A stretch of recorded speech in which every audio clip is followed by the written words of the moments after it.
So we're gonna go. We go very, very close to each other. As we're going away, Kristina reaches her maximum warmth and it guides her leg for the step forward. There. Let's do it a couple more times. So out, in with the leg. In, out with the leg. In, out. In, out. In, out. In, out. And while most of the couples, they're practicing running around Paso Doble, going crazy, we like to practice breathing, standing in place, feeling that connection between us and creating a force which can actually take us to other steps.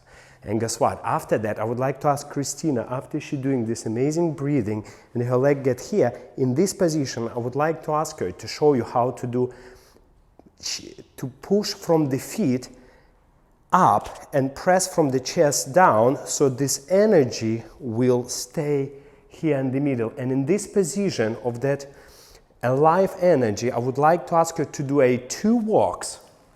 Forward, walk, walk, walk, and from here, that was 3. And the third walk, why I said 2, because those 2 are the same. The third one, you will see that Kristina will start raising up with the breathing chest forward, but the only difference that on the breathing in, I will change her direction and she will get here with the heel up again.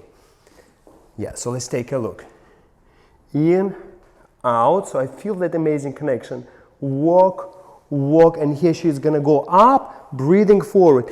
And here to change, I'm again pressing her out. And take a look that how much more depth and the shape we have on the other side, just because we use this energy and increased it over there. So more we do it, you will see at the end, Kristina just gonna breathe more and more and more, like this cape. And the most important idea for me, guys, that we not only focusing on the steps, we're focusing on this